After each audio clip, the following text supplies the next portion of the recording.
Matutino. Este es el sistema de protección que los médicos necesitamos y las enfermeras. Por esto estamos protestando. ¿Cómo se va a controlar esta situación si quedarían en indulto estas personas prácticamente en libertad? 745 personas son monitoreadas en el departamento de Copán.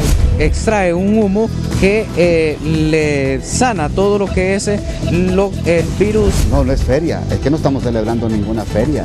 Ese es Zonal Belén y mire la cantidad impresionante de gente. Completamente en vivo esta mañana en 3 ciudades del país. Lamentable y caótica la situación en Ciguatepeque. Están acusando de que nos estamos robando el insumo cuando nunca nos han dado, señores. Que fui la última vez al sistema de salud pública, no hay insulina. Pido por favor permanecer en casa porque eso no es un juego. Somos primeros con la noticia. Este es TN5 Matutino, con Ramón Matute, desde los estudios de noticias Televicentro.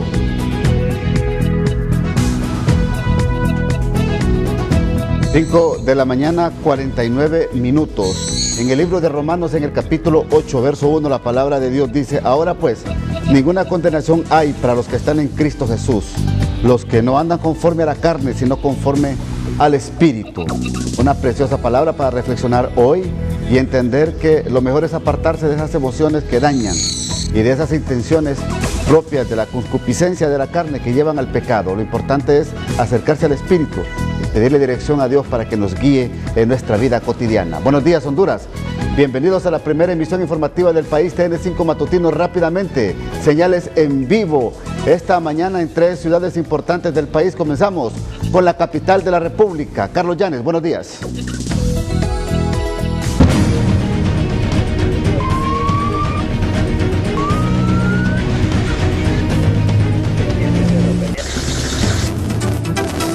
¿Qué tal, Ramón? Y muy buenos días a todos nuestros televidentes. Hemos concluido ya la cobertura de la patrulla TN5 Y bueno, en el resumen traemos las nuevas acciones que los vendedores del mercado Zonal Belén de Comayagüela han realizado luego que policías bloquearan el perímetro en los alrededores del mercado Zonal Belén de Comayagüela. Veamos los detalles. Los vendedores del mercado Zonal Belén tienen una contraestrategia a cada acción que las autoridades realizan para tratar de desalentarlos y que temporalmente abandonen la zona para evitar aglomeraciones. Pues anoche se apostaron con sus productos en las orillas del Boulevard del Norte, luego que la policía cerrara los accesos al mercado desde una distancia considerable para frenar totalmente el ingreso. Fuera del mercado, cuando nos sacaron para este lado. Ahorita tenemos un problema que nos quieren mandar más arriba.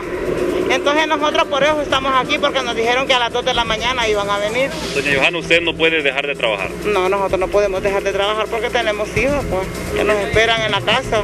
Carreta de por medio estamos. Entonces nosotros queremos que nos dejen trabajar. Si nos dicen que nos ponemos guantes, nos ponemos para trabajar y mascarilla. No importa, bajo reglas. Así es, bajo reglas, pero que nos dejen trabajar. Luego de colocarse aquí, estos vendedores han amanecido sin separarse por un momento, como una estrategia para evitar que también les bloqueen la llegada a esta zona. Continuando con el recorrido, constatamos que las policías del estado continúan con la operatividad nocturna para sacar de circulación a todo sujeto que durante la noche y madrugada transitaba sin justificación alguna. En ese sentido, fueron varias las personas que fueron arrestadas y enviadas a postas policiales por violentar el toque de queda. Y ante la latente amenaza de saqueos de negocios en Comayagüela, las autoridades han decidido mantener permanentemente seguridad militar en los comercios que ya han sido saqueados o que han obtenido información que pretenden saquearlos. Tal es el caso de Electra en la 7ª Avenida. Allí un grupo de militares no se despegan ni por un momento, sobre todo durante horas nocturnas. Al recorrer las calles de la capital, el equipo de la patrulla TN5 constató que durante la noche entera, un tramo del Boulevard Fuerzas Armadas, a la altura de la colonia San Ángel y Gradas del Hato, no tuvo energía eléctrica, manteniéndose de la manera que lo constatan estas imágenes bajo la oscuridad. La colonia Kennedy luce completamente desolada durante las noches. Son solo patrullas policiales y ambulancias las que transitan por sus calles. La prohibición de salir sin justificación allí sí funciona, al menos durante horas nocturnas. Anoche se retiraron de la morgue del Ministerio Público los restos mortales del joven de 19 años que en horas tempranas de la noche fue cruelmente asesinado en la colonia El Carrizal. La víctima se trata de Fernando Noel Núñez Escalante, a quien supuestos pandilleros, luego de interceptarlo, lo acribillaron a balazos. La mayoría de los disparos fueron en la cabeza, 6 en total, los que prácticamente desfiguraron su rostro. Ramón y televidentes, les sugiero mantenerse pendientes porque en próximos contactos daremos información de interés nacional. Vuelvo al estudio. Gracias, Carlos. Se incorpora también la señal en vivo de la ciudad de La Ceiba. Mientras tanto, Maylin Paola Coto, San Pedro Sula, buenos días.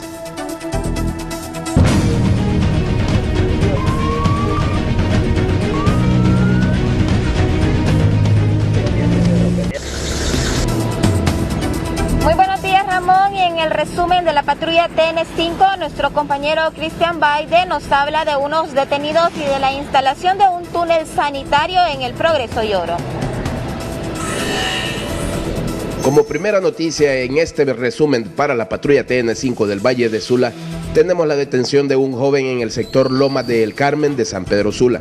En la colonia Peña de Oreb de esa zona fue aprehendido el ciudadano Johnny Francisco Herrera Bardales, de 21 años de edad, luego de que habría herido con un machete a un vecino. Tras ocurrido el ataque, el afectado interpuso la denuncia y de inmediato un equipo de la Unidad de Delitos contra la Vida de la Dirección Policial de Investigaciones DPI llegó al lugar para arrestar al hechor. Herrera Bardales permanece en una de las celdas de la primera estación de la Policía Nacional en San Pedro Sula mientras se celebra la audiencia de declaración de imputado con el juez de turno. Otro hombre que también fue detenido por la Policía Nacional Preventiva fue identificado como Oscar Noé Pineda Barnica, de 24 años.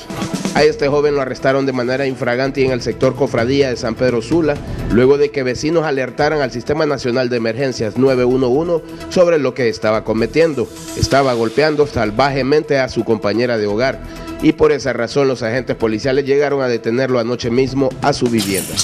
Y en el Progreso y Oro, este día serán puestos en marcha los túneles de sanitización que estarán ubicados en las 3 salidas del municipio. Como parte de las medidas sanitarias en el Progreso, las autoridades municipales darán el anuncio en las instalaciones de la Cruz Roja hondureña de esa ciudad, con el objetivo primordial de frenar el contagio del COVID-19. Ramón, por los momentos es todo desde la ciudad de San Pedro Sula. Más adelante tendremos un contacto. Gracias a Maylin Paola Coto en San Pedro Sula. Mientras tanto, contacto con usted, Nahum Monge, en la ciudad de La Ceiba. Buenos días.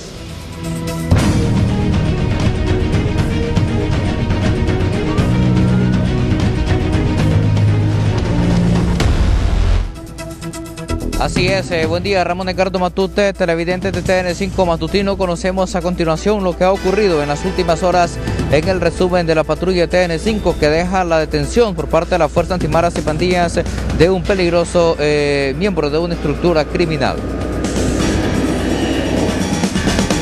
Buenos días, iniciamos nuestro recorrido a bordo de la patrulla TN5 en Ciudad Puerto de La Ceiba y sus alrededores, con los últimos hechos registrados la noche de ayer y madrugada de hoy. La Fuerza Nacional Antimaras y Pandillas, en el marco de la Operación Morazán 2, reportó la captura de un ciudadano del sexo masculino por suponerlo responsable del delito de extorsión. La Fuerza Nacional Antimaras y Pandillas saca de circulación a alias El Chiquito, miembro activo de la MS-13, mientras cobraba extorsión en la colonia Miramontes de aquí de la ciudad de La Ceiba. Según en el marco de la operación Morazán 2 y Fusina, se saca de circulación a miembro activo de la MS-13, quien mantenía atemorizada a dueños de pulperías y negocios en la colonia Miramontes. Siguiendo nuestro recorrido patrullero, abogados independientes en Honduras hacen un llamado a la Corte Suprema de Justicia para que lo más pronto posible agilice o aperture paulatinamente las actividades en los distintos juzgados del país. Considero sumamente importante llamar a la reflexión al señor presidente de la Corte Suprema de Justicia, abogado Rolando Argueta, para que, junto con su equipo más cercano, en carácter de urgente, verifique y haga efectiva la forma cómo se puede activar para que estos más de 25,000 colegiados, de los cuales soy miembro del Colegio de Abogados de Honduras, puedan hacer en cierta forma alguna labor para que ellos puedan generar ingresos, ya que la mayoría son profesionales independientes en este país. Y finalizamos la patrulla TN5 desde el heroico y benemérito Cuerpo de Bomberos en esta ciudad, quienes brindan datos actualizados del reciente incendio forestal en el Parque Nombre de Dios. Salió el equipo de bomberos, personal del 4º Batallón de Infantería y la Fuerza Aérea, ¿verdad? Ya que el reporte de este incendio pues tenía alarmado a las personas de ahí del lugar. Se desplazó este personal y gracias a Dios pues al llegar al lugar ya solo habían lo que fueron focos de incendio que fueron controladas al final por este personal que se desplazó hasta la zona. Hasta aquí la patrulla TN5. Buenos días. Esto es lo que ha ocurrido, Ramón Edgardo Matute, en las últimas horas en La Ceiba y los municipios aledaños. Más adelante tendremos otras informaciones importantes que se generan acá en el litoral atlántico de nuestro país. De momento regreso con usted a Tegucigalpa. Gracias, Nahum. 5 de la mañana, 59 minutos. Vamos a la primera pausa acá en el noticiero porque tenemos una agenda de noticias cargadas para usted de diferentes temas de país. Pero mire, así amanece la capital de la República, copada por una inmensa y densa capa de humo, producto de los incendios forestales, producto de la contaminación del hombre, producto de esa soberbia que tienen muchos de meterle fuego al bosque y de andar ahí para arriba y para abajo en día que no le toca circular gastando combustible. Así amanece la capital, miren, no se puede ni respirar, porque el aire está altamente contaminado. Vamos a la pausa, pero cuando regresemos, mucha atención. A usted que se incorpora a la presente emisión informativa del País TN5 Matutino, estos son los hechos que son noticias en Honduras.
Nuestro corresponsal en la ciudad de Danlí, El Paraíso, Jorge Ramírez, nos informa esta mañana de una mujer que dio a luz, pero que presenta casos o presenta sospechas de COVID-19. ¿Cómo está esta situación en esta zona del país? Jorge Ramírez, buenos días.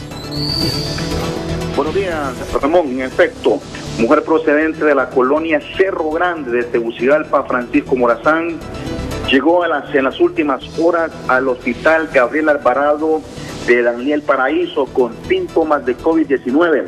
La fémina llegó a este centro asistencial a dar a luz. Así que nuevamente la población danlidense en jaque y mate, esperando un resultado más. Hasta el momento el departamento del Paraíso presenta 0 casos de coronavirus. Pues esta mujer procedente de esa colonia de la capital de Honduras llegó en las últimas horas sin dar explicación alguna.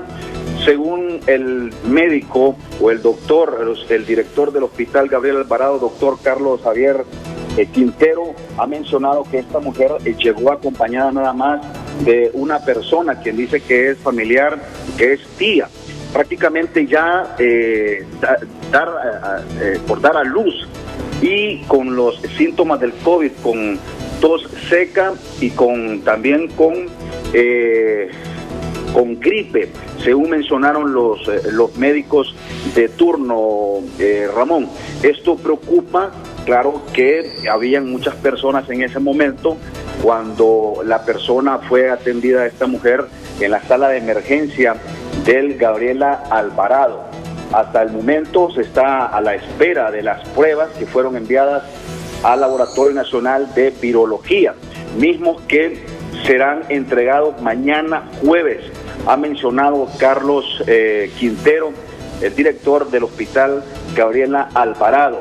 En las últimas horas han ingresado varias personas procedentes de San Pedro Sula, que están en cuarentena bajo vigilancia epidemiológica por parte de las autoridades sanitarias acá del departamento, pero estas no han presentado justamente los síntomas. Pero esta mujer, que hasta el momento, y nosotros solicitamos acá también una explicación por parte de las autoridades, qué pasa con los cercos epidemiológicos o con los retenes también, que hace aproximadamente unos 25 días fueron aprobados a través de un acuerdo corporativo, donde en los retenes iba a existir médicos para tomar las medidas necesarias y no ingresar y no permitir el ingreso de otras personas de otras ciudades o otros departamentos a la ciudad o al departamento del Paraíso. Así que una vez más la población preocupada, Ramón, aquí en la ciudad de Danlí, justamente en la ciudad de Danlí,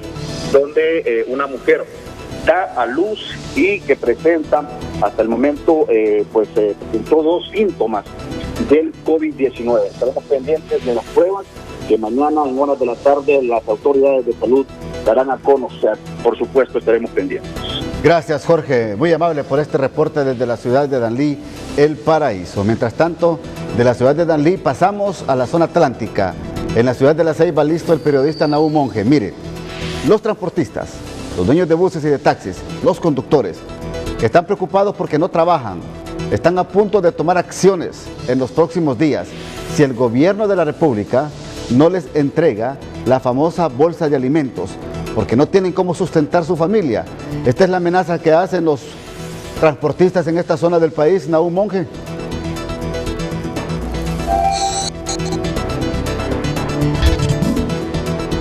Así es, buen día Ramón Ricardo Matute. Tal y como usted lo apunta, los dirigentes del transporte interurbano, tanto las rutas de La Ceiba hacia el departamento de Colón y viceversa, amenazan con realizar acciones de protestas en los próximos días, ya que no han sido tomados en cuenta ante la entrega de la famosa bolsa solidaria que se ha realizado a los distintos rubros acá en la zona del litoral atlántico del país. Pero escuchemos cuál es el sentir y pensar de este rubro que está solicitando apoyo al gobierno de la República y a las alcaldías municipales de los distintos municipios, tanto del departamento de Colón como el departamento de Atlántida.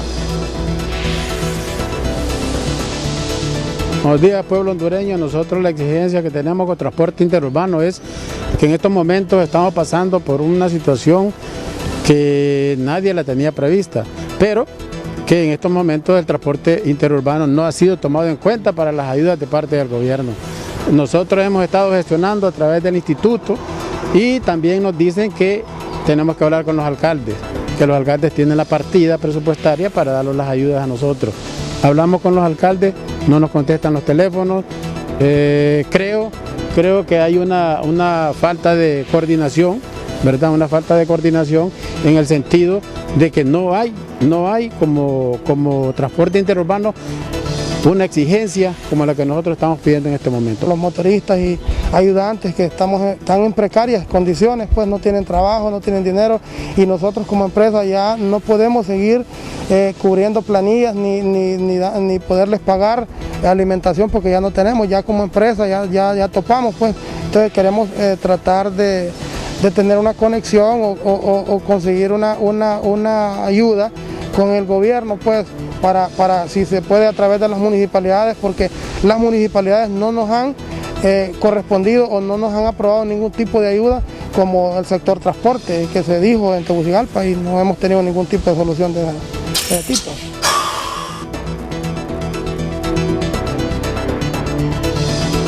La preocupación, Ramón Edgardo Matute, televidente de TN5 Matutino, es difícil ante este rubro, especialmente el transporte interurbano de los departamentos de Colón y Atlántida. Específicamente se han realizado acciones o intentar realizar protestas en los municipios de Zonaguera y en Tocoa, Colón. Es lo que podemos informar desde La Ceiba. Regreso con usted a Tegucigalpa. Buen día.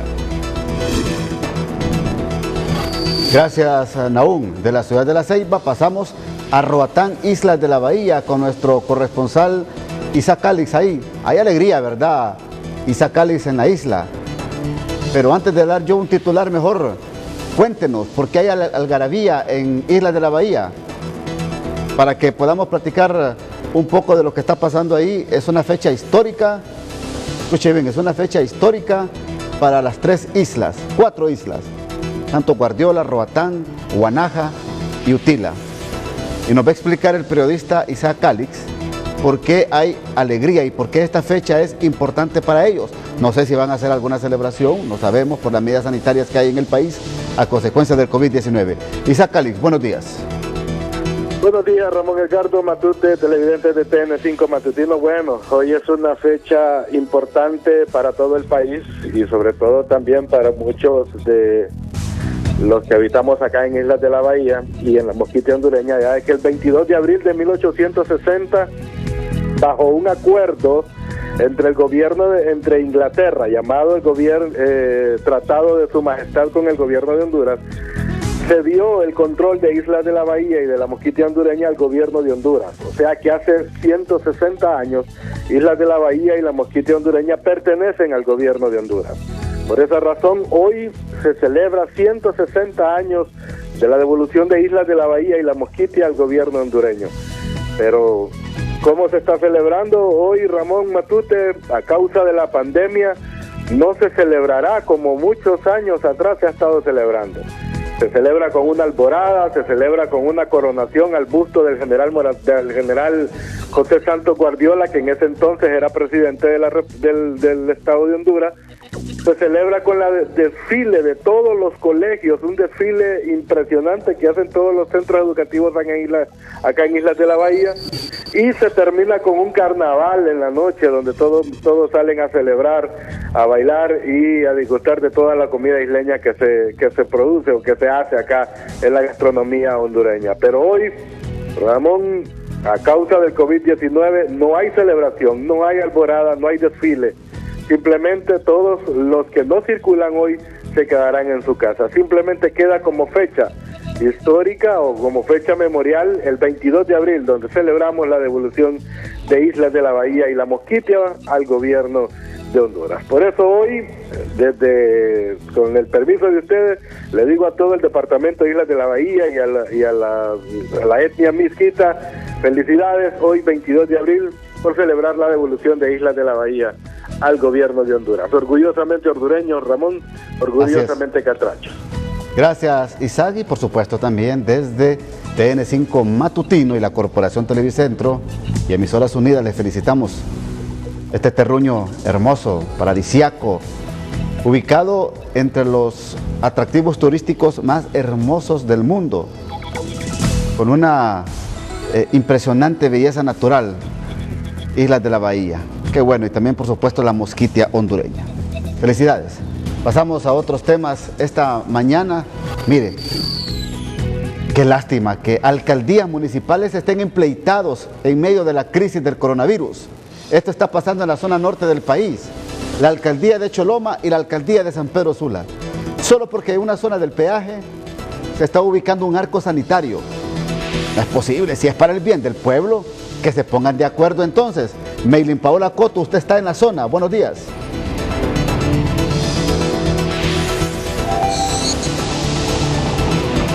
Muy buenos días, Ramón. Efectivamente, y es que la instalación de un arco sanitario para la fumigación o para desinfectar los vehículos que salen de la ciudad de San Pedro Sula se ha convertido en la manzana de la discordia entre los municipios de San Pedro Sula y de Choloma, entre las municipalidades. ¿Por qué le digo esto? Porque hace 10 días se instaló este sistema que usted está viendo en estos momentos en pantalla por parte de la municipalidad de Choloma para desinfectar aquellos vehículos que salen de San Pedro Sula y entran a su municipio. Sin embargo, hemos hablado vía teléfono con el regidor Rafael Ugarte de esta municipalidad y él ha manifestado que efectivamente hace 10 días lo instalaron, pero no solicitaron el permiso a la municipalidad de San Pedro Sula. Ayer se dio un pequeño altercado donde manifestaron que en horas de esta madrugada lo iban a quitar. Sin embargo, esto no sucedió. El sistema de este arco sanitario para la fumigación continúa en las antiguas casetas de peaje norte, salida a San Pedro Sula, pero no está funcionando.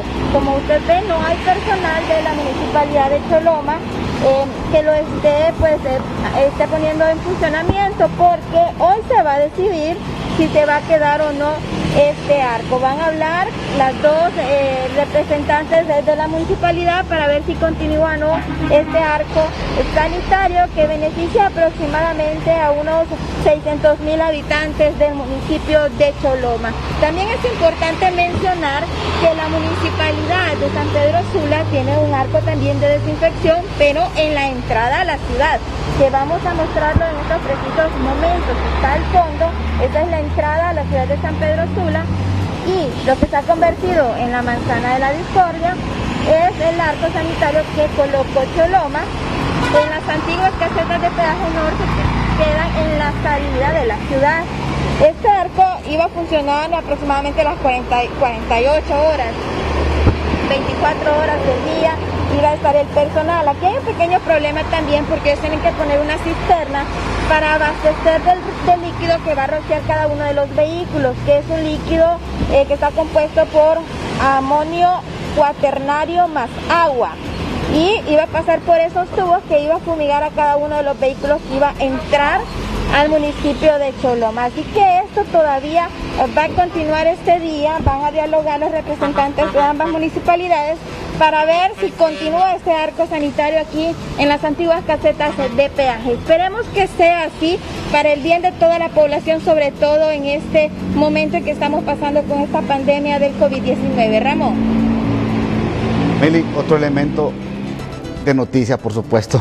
Me llama la atención la cantidad de vehículos que transitan ahí en esta zona de San Pedro Sula y Choloma.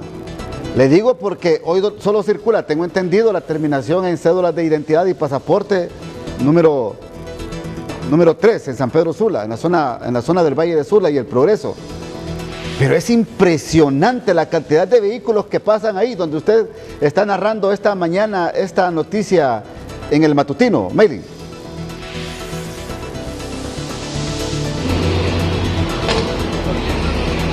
Empieza ya la circulación de la terminación número 1 de su tarjeta de identidad aquí en la ciudad de San Pedro Sula, y sí, es impresionante la cantidad de vehículos en todas las salidas y entradas a la ciudad.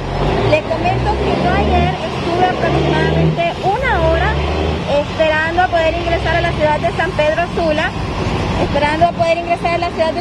Sula, por el lado sur.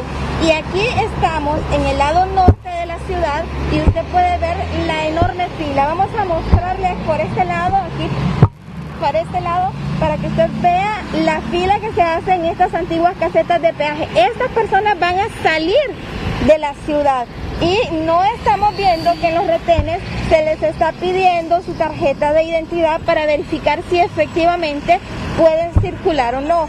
Aquí muchos de los que usted está viendo son camiones, son carros repartidores y personas pues que van con su mercadería en las pailas de sus vehículos. La mayor parte son víveres, pero los carros particulares no se les está solicitando nada en los retenes. Ahí hay buses. Mire, ve, 1, 2, 3 buses. Y esos buses no van vacíos, Mailing. Esos cubren alguna ruta. Y también la circulación del transporte urbano e interurbano está suspendido en la zona del Valle de Sula.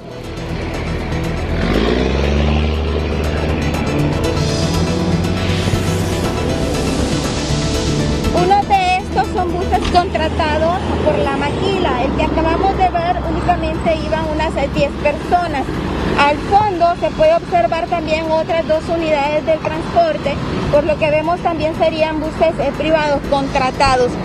Vamos a esperar acá para verificar si efectivamente son buses contratados o del transporte interurbano, aunque más adelante, a unos 300 metros de donde estamos ubicados, hay unos conos y también hay personal de la municipalidad y pues ahí se verificará, pero no están parando a nadie para que les muestren su tarjeta de identidad. Bien, gracias a Maylin Paola Coto. Ahí debería estar la policía, miren. Ahí debería estar la policía solicitando el documento y verificar si los que están ahí transitando en este sector de San Pedro Sula y Choloma realmente es la persona que está identificada con la terminación 1 en su cédula de identidad, pasaporte o carnet de residente. Ahí debería de estar la policía haciendo los operativos, controlando, pidiendo la documentación. Bueno, esto es lo que pasa en la zona norte del país. Vamos a otras noticias. Gracias, Maylin, por este contacto. Vamos a otras noticias esta mañana y precisamente la historia en Crónicas del Amanecer, cómo los microempresarios del día a día buscan el sustento familiar. Crónicas del Amanecer es presentado por Sucrol Bebible. Te libera del estrés una ampolla a la vez. En momentos que el país enfrenta la peor crisis sanitaria de todos los tiempos, surgen historias positivas. Y es que microempresarios en la localidad de La Ceiba luchan y salen día a día en busca que sus pequeños negocios puedan generarles el sustento para sus familias. No es muy fácil para nosotros los hondureños que, como que dice, nos acostar a dormir y a estar solo viendo las paredes de la casa nada más, ¿verdad? Siempre y cuando tenemos familia, no solamente la familia incluye los hijos, más de alguna vez tenemos, digamos, abuelos, tíos, que de repente necesitan nuestro apoyo también, ¿verdad? Cada día se levantan pensando no solo en su propio beneficio, al contrario, lo hacen también por las familias que a diario buscan abastecer sus hogares. Nosotros brindamos un servicio, queremos que la gente pueda encontrar los productos básicos en nuestras pulperías y así poder ser satisfechos, ¿me entiende? Aunque está complicado porque hay muchos que están parados ahorita, no están trabajando. Digamos que podrían decirse de que no tienen cómo comprar, ¿me entiendes? Están esperanzados a las remesas que tal vez les puedan mandar de Estados Unidos. A veces trabajan 1 o 2 días a la semana para la comidita nada más, ¿me entiendes? Es bien complicado.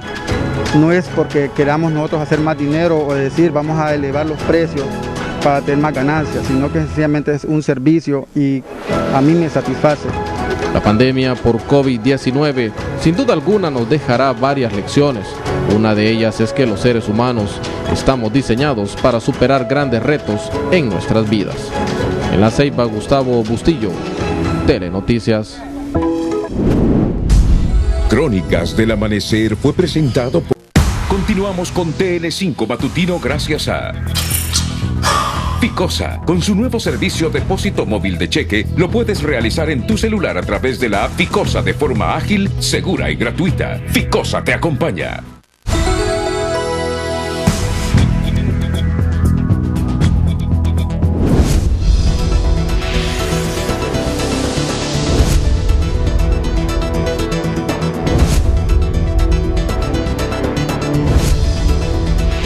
Mucha atención a esta noticia.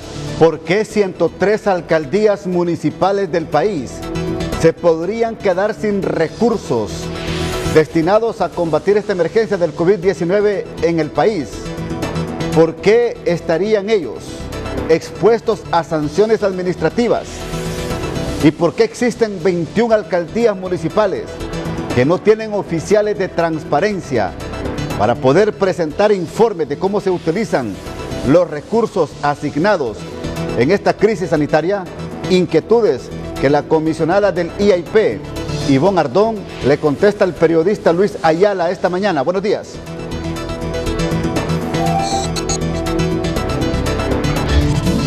Buenos días, Ramón Edgardo, y tal y como usted lo mencionaba, me acompaña la comisionada del Instituto de Acceso a la Información Pública, la licenciada Ivonne Ardón, para hablar de estas municipalidades. ¿Cuál es el número o cuánto es el número de municipalidades que no han presentado este informe de los recursos destinados para atender la pandemia del COVID-19? Buenos días.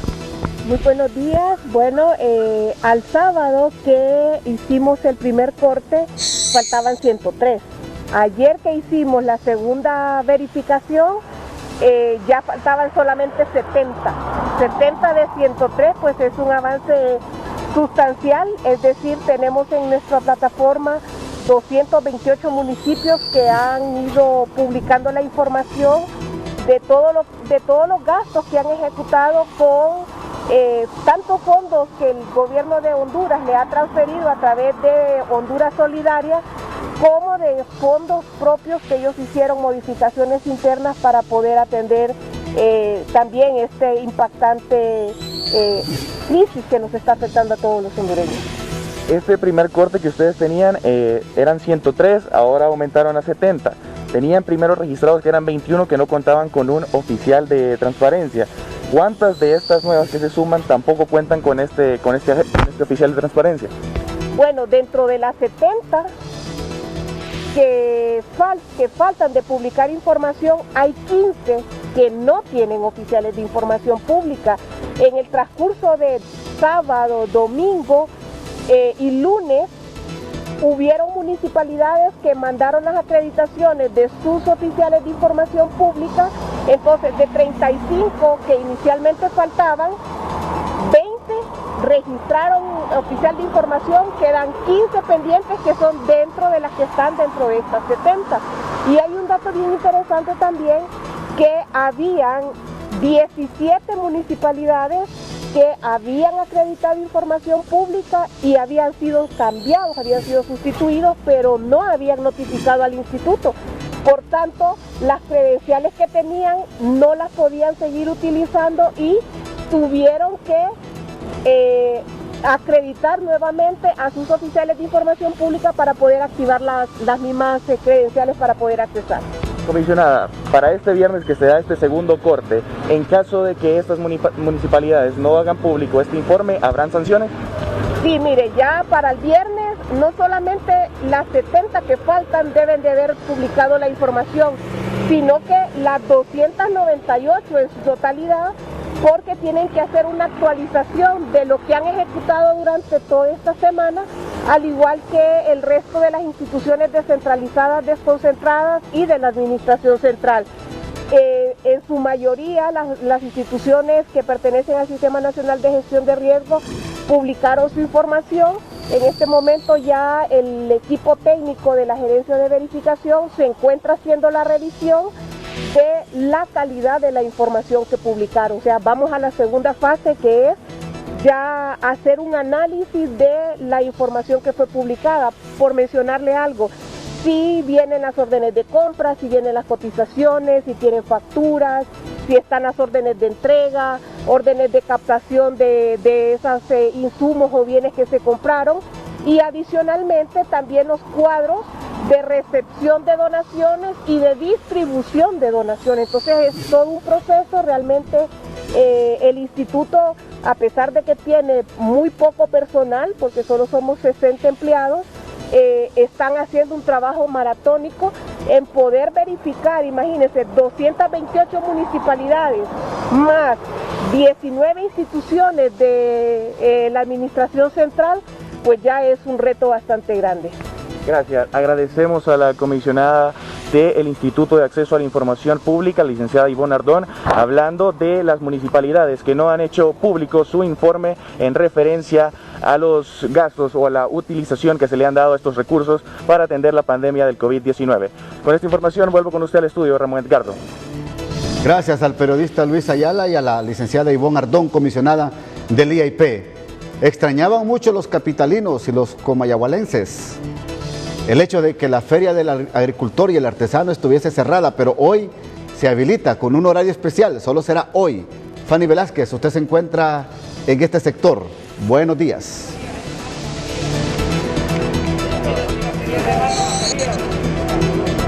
Buenos días, Ramón Edgardo, a usted y a todo el público televidente. En efecto, una imagen poco usual, porque normalmente cuando se abre la Feria del Agricultor es bastante la cantidad de personas que circulan por esta zona.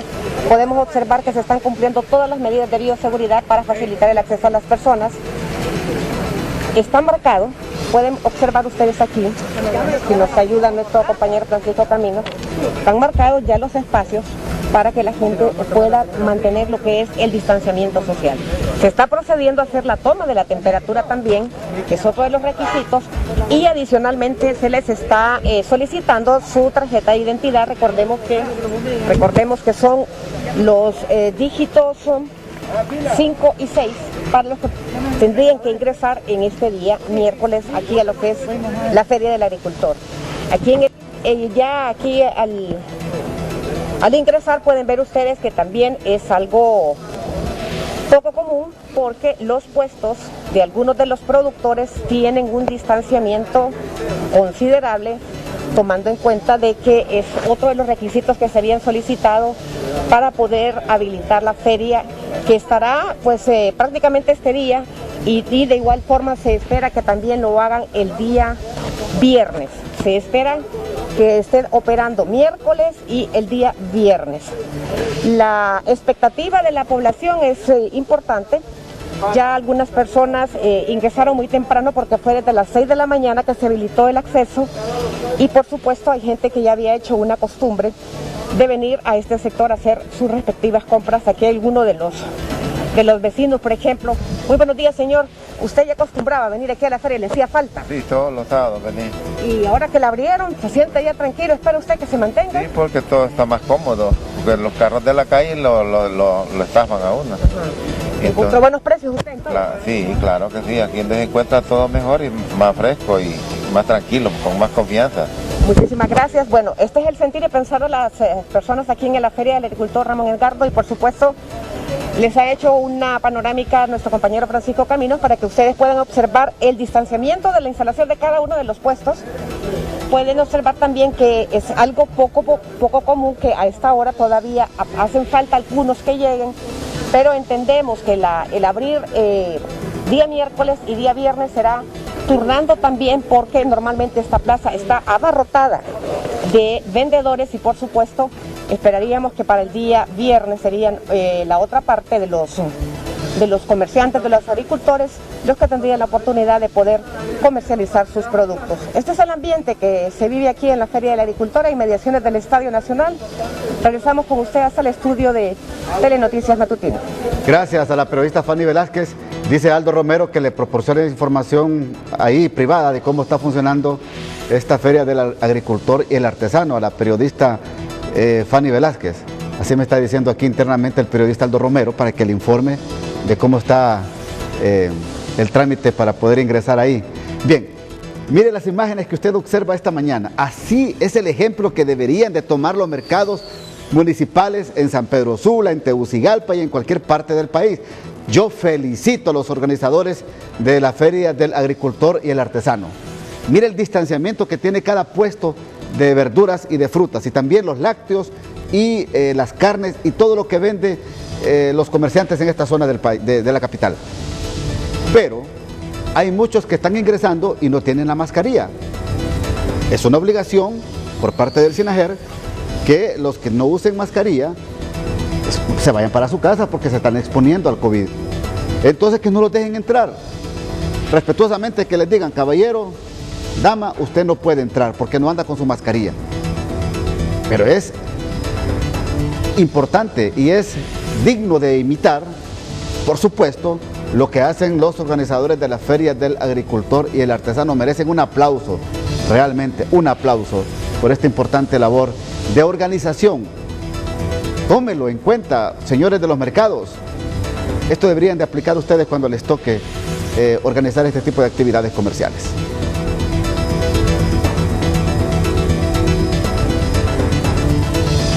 Bien, de una noticia a otra. ¿Sabe usted que en las últimas semanas, bueno, en los últimos días, el precio del quintal del arroz en Honduras aumentó 100 lempiras? Una enorme preocupación de los productores de arroz. Esto más, el cierre de la frontera de Estados Unidos, donde ya prácticamente la agroindustria hondureña no va a importar arroz, implicaría entonces mayor producción. Pero las cifras de producir el grano en Honduras apenas son 700,000 quintales. Carlos Llanes, con usted.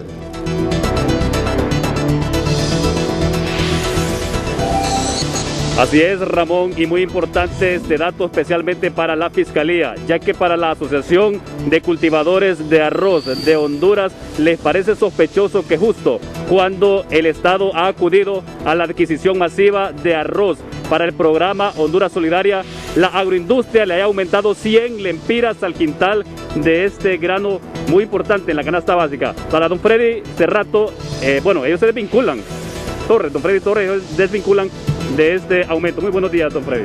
Muy buenos días, bendiciones al pueblo hondureño. Efectivamente, mire, la misión de los productores es producir el arroz granza húmedo y de esa manera entregárselo a la agroindustria, ¿no? Ellos son quienes lo maquilan y por lo tanto lo venden al consumidor final y son los responsables de cualquier incremento que en este momento, posteriormente, ellos definan, ¿no? Pero recordemos también que a veces se hace con el visto bueno de la Dirección de Protección al Consumidor y esta dirección que está adscrita a la Secretaría de Desarrollo Económico tiene la palabra, ¿no? ¿Qué es lo que está pasando? Porque nosotros no sabemos realmente. Nuestra misión era entregar el arroz a la industria, hasta ahí nomás terminó nuestro proceso. Don Freddy, ustedes los cultivadores lo están vendiendo al mismo precio que lo han vendido en los últimos años. Bueno, sí, nos hemos sacrificado a pesar del deslizamiento de la moneda que nos ha venido afectando enormemente, el alto costo de nuestros insumos durante el ciclo productivo, con el fin de mantener un punto de equilibrio entre el consumidor y el productor.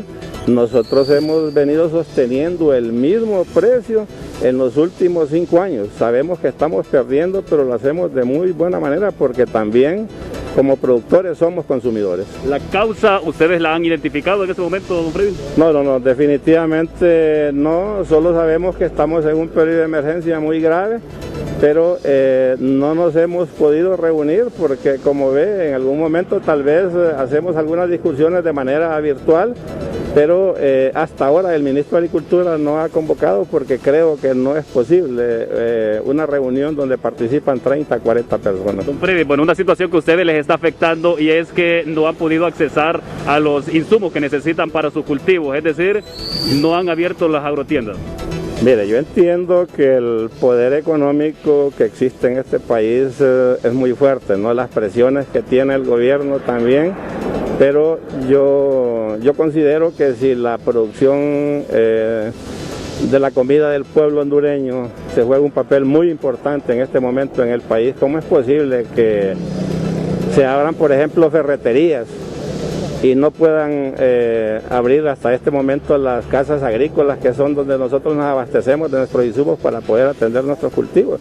Imagínense que en arroz se cultivan anualmente 25.000 manzanas, la inversión es de 625 millones, y si nosotros, cuando estamos en el periodo crítico del cultivo, que hay que proteger la espiga, no tenemos los insecticidas sistémicos necesarios, seguro que esos 625 millones se pierden. Perfecto, bueno, muchísimas gracias. Además, bueno, ellos consideran que el impacto económico en el consumidor va a ser bastante considerable debido a este aumento de 100 lempiras al quintal de arroz. Ramón González, estudio.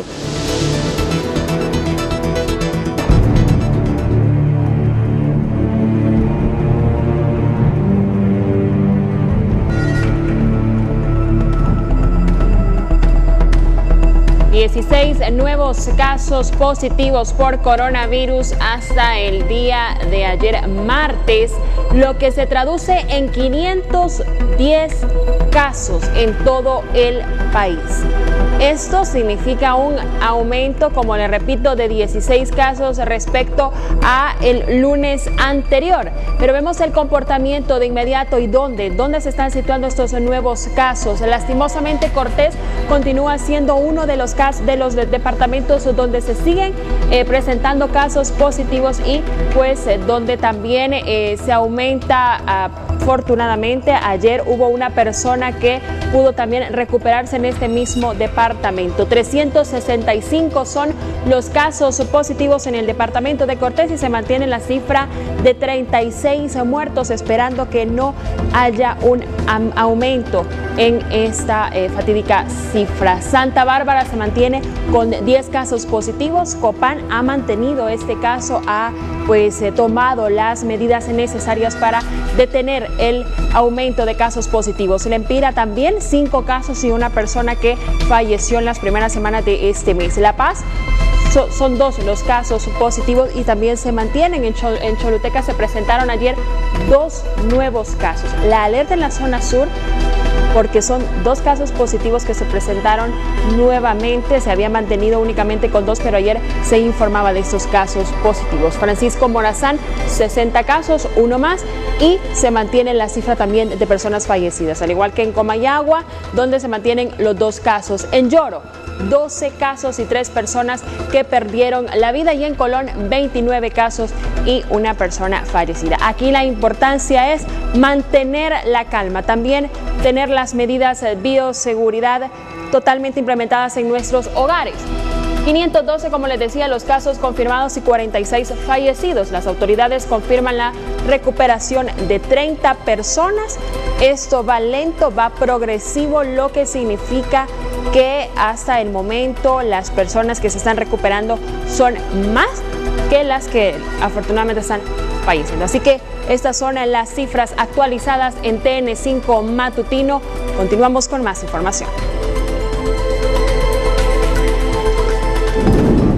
Las noticias internacionales y nacionales son presentadas por Tigo. Pide a tus familiares en Estados Unidos que te envíen una recarga o super recarga Tigo y recibe quíntuple saldo de martes a domingo y más megas en tu super recarga. Tigo, en todo lo que te mueve. Mucha atención a esta noticia en el campo judicial. Le voy a leer los tuits de la Corte Suprema de Justicia. Pleno de Magistrados de la Corte Suprema de Justicia en sesión virtual por mayoría de votos se pronuncia a favor de la potencial reforma para la no obligatoriedad de aplicar prisión preventiva según catálogo, como establece el artículo 184 del Código Procesal Penal. Magistrados de la Corte Suprema de Justicia opinan, por mayoría de votos, que órgano legislativo en cuanto a la prisión preventiva puede analizar reforma, atendiendo exclusivamente las sentencias de la Corte Interamericana de Derechos Humanos y otras normativas internacionales y nacionales sobre la materia. Es decir, que la Corte Suprema de Justicia está de acuerdo que se reforme el artículo 183 y el 184. Usted, como experto en temas penales, abogado Félix Ávila, explíquenos por favor los alcances de esta resolución. Buenos días. Muy buenos días, estimado Ramón Matute. Bueno, efectivamente, como estamos viendo ahí en la pantalla de la televisión, está desde hace varios tiempo se viene discutiendo el tema de la prisión preventiva, y efectivamente el Congreso de la República, entiendo que por eso está la Corte Suprema de Justicia emitiendo una opinión a petición de del propio Congreso Nacional de la República, ha decidido emprender una reforma al artículo 183 y especialmente el artículo 184 del Código Procesal Penal. Dicho sea de paso, que sufrió en varias ocasiones varias reformas, todas encaminadas, por supuesto, a desnaturalizar la esencia misma del sistema procesal penal hondureño, es decir, a establecer poco a poco la prisión preventiva prácticamente obligatoria, asunto obviamente que viene preocupando a la comunidad jurídica nacional, y más que todo ha traído como consecuencia que el Estado de Honduras ha sido objeto en varias ocasiones de sendas condenas por parte de los órganos del Sistema Interamericano de Protección de los Derechos Humanos, especialmente la Corte Interamericana de Derechos Humanos. Y en las visitas que la Comisión Interamericana de Derechos Humanos ha hecho a Honduras, visitas in loco, visitas in situ, ha insistido precisamente en la preocupación, porque estas reformas que se hicieron, la última del año 2013, fue la que trajo como consecuencia el hacinamiento dentro de los centros penitenciarios, porque obviamente pues se impone la prisión preventiva sin más consideración que lo que el propio legislador dice, sin que los jueces tengan que valorar los presupuestos legitimadores de una prisión preventiva. Perfecto, abogado. Entonces, abogado, para ir por el tiempo, porque estamos aquí un poco con el tiempo, hay una cadena a las 7 de la mañana. ¿Cuántos privados de libertad pueden ser favorecidos con esta determinación si se reforma el artículo 184? Bueno, yo creo que no lo debemos ver sencillamente en el número de privados de libertad, porque cuando ya se dice este tipo de cuestiones pareciera de que la idea es sacar gente de la cárcel por sacar gente de la cárcel. Yo pienso de que lo más importante es que Honduras se está colocando dentro de los países que cumplen los compromisos internacionales que ha asumido en el marco de las convenciones de derechos humanos.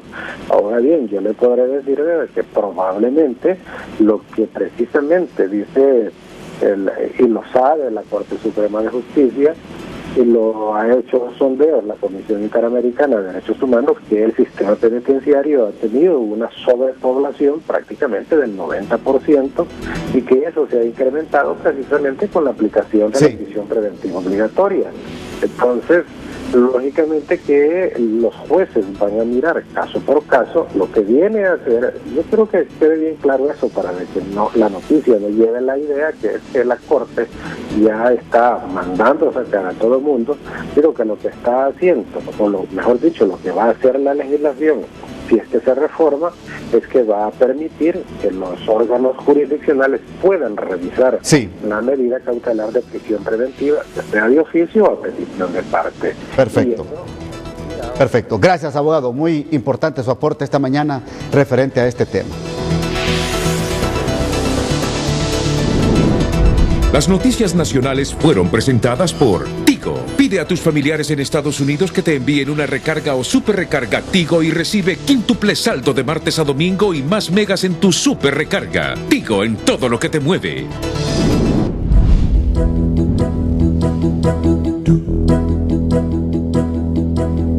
Muy buenos días. Hoy es una fecha muy especial que quizá para algunos pasará desapercibida. Hoy es el Día Mundial de la Tierra.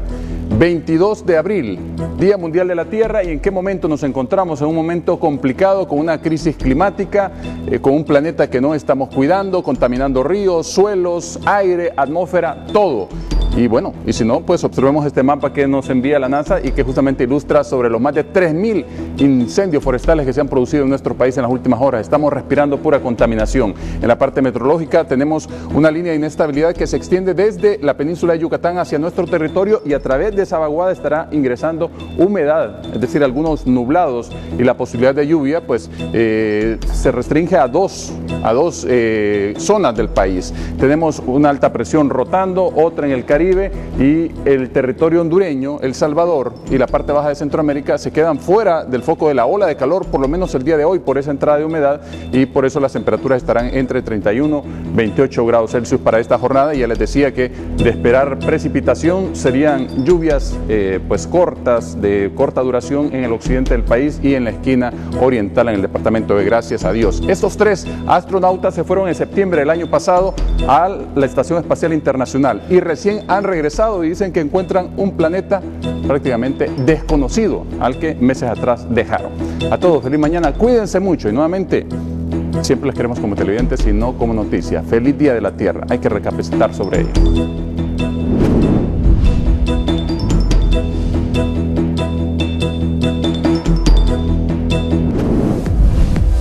Es presentado por Claro. Subilo todo con el internet y llamadas ilimitadas de Claro. Actívalo marcando asterisco 777 numeral opción 3. Claro que sí. Gaby Andino con su Click TN5. Buenos días. Buenos días, Ramón. De inmediato le traslado a usted el clic de este día y es buenas noticias porque la FDA ha autorizado una nueva prueba de saliva a COVID-19 para usar en emergencias. De momento solo se estaban utilizando las pruebas rápidas, que eran a través de sangre, y la PCR, que era a través de los fluidos nasales. La Administración de Medicina y Alimentos de Estados Unidos autorizó la prueba para diagnosticar el COVID-19. Se desarrolló una prueba en colaboración con otros grupos autorizados por la FDA después de recibirla formalmente durante este fin de semana. Lo que significa, el uso de la saliva para diagnosticar nuevas infecciones por coronavirus podría ampliar las capacidades de la prueba en todo el país, en este caso Estados Unidos, donde se va a iniciar esta prueba. Hasta ahora, la prueba solo había involucrado, lo que yo le decía, las pruebas rápidas y los fluidos de nariz y garganta.